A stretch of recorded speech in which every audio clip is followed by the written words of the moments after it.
Okay, does the NRL have a problem with players using cocaine?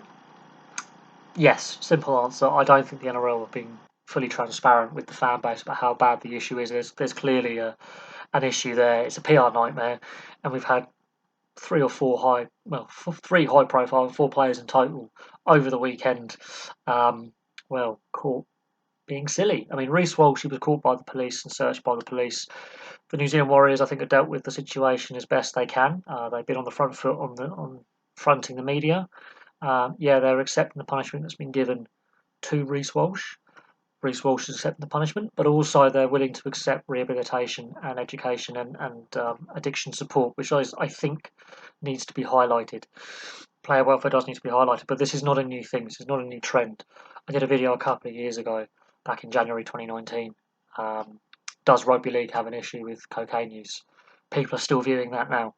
I don't think the situation has changed. Before I did that video, in the space of 2 years, I think 6 or 7 players based in the Super League and 3 players based over in the NRL were caught either by the drugs testers or by the police using or in possession of cocaine. 3 players failed a drugs test on a match day, which says to me in the build-up towards the game they were using, because cocaine doesn't stay in your system that long, which says in the previous 24 to 48 hours they were misusing the substance. Zach Hardacre and Rangi Chase being the high-profile players in the Super League. Bromwich, Proctor, Kenny Dow being the high-profile players at that time in the NRL. Since then, Brent Naden, Ben Barber, and now Reece Walsh, Cameron Munster, and Brandon Smith.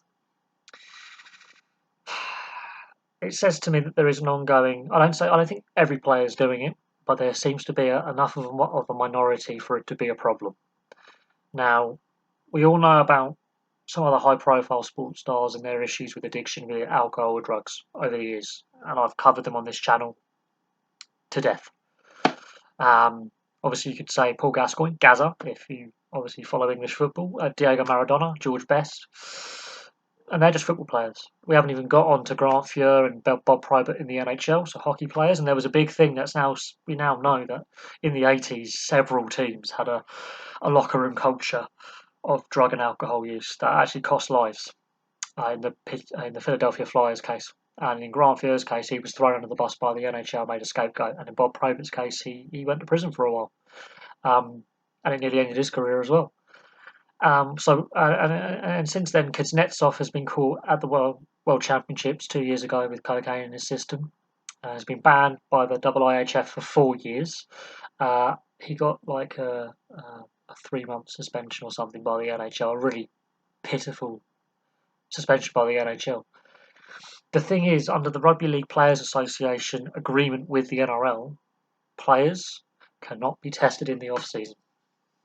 So if this video was taken in the off-season, so after they were lost to Penrith, it's pointless testing them because it goes against the agreement that the Players Association and the League have signed. However, what is interesting is we don't know exactly when this video was shot. We do know, obviously, that the players have been in the bubble situation in hotels in Queensland for some time, and that restrictions have been relaxed and eased as time has gone on. So we don't know exactly when this footage was shot. It's highly likely it was shot after the match against Penrith, or it could have been shot in the week off when they had the bye week, sometime during the finals.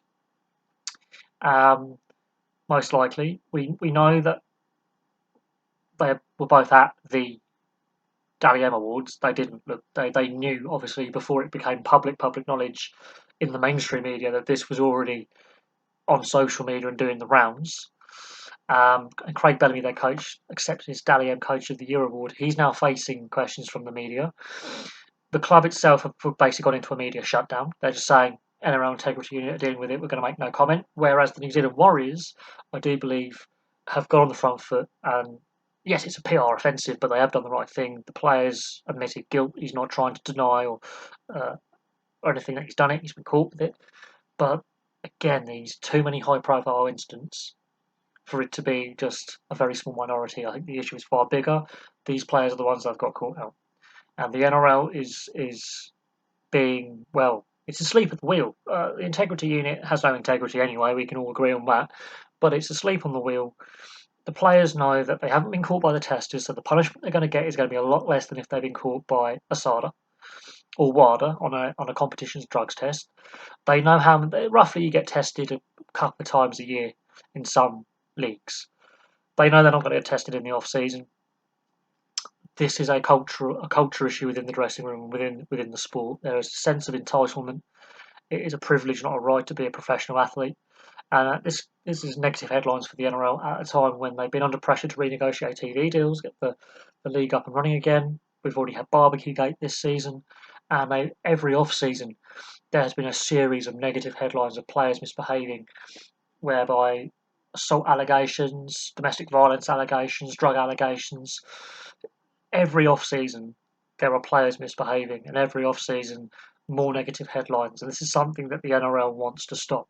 They're going to want to stop it. They need to get on top of what is a serious problem.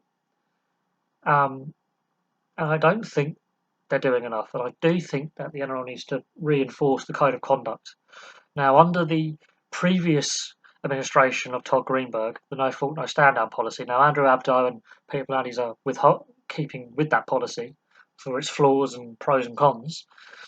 But Reece Walsh is going to face a hefty punishment from the courts, no doubt. Most likely a heavy fine and a suspended sentence, being caught in possession.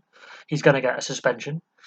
And depending on what the NRL Integrity Unit do with the Melbourne Storm players, that include Cameron Munster and Brandon Smith, there's going to be suspensions and fines going their way as well. It's the length of suspension, because there's a precedent with Ben Barber. However, he was caught by a drugs tester. But Barbecue Gate, Paul Vaughan got 8 games for that. Don't forget Mitchell Pearce got, I think, 12 games for Dog Hump Gate. And then you had Todd Carney with his alcohol problems, and basically got thrown out of the league and deregistered. So the NRL has precedence with singling out players to throw them under the bus, in my opinion. But Cameron Munster and Brandon Smith are known as characters off the field, very colourful characters off the field, big personalities. But both of them are off contract at the end of next season, and both have basically said that, yeah, they might want to leave. Cameron Munster's made no secret of the fact that he wants to go to the expansion team in Queensland. Brandon Smith has, again, made no secret of the fact at times that he also is looking to shop himself to other clubs. But if they're caught doing this, other clubs may go, do we want them in our dressing room? But again, there's a culture. Penrith Panthers, Brent Maiden. There is a culture within the sport, and it's not single club specific. It's across all of them. There are just too many players getting caught out for it to be isolated incidents. And I do think the NRL does have a problem with players using cocaine. But there we go. Thank you very much for watching. Place your thoughts below, and I'll have some more videos for you very, very soon.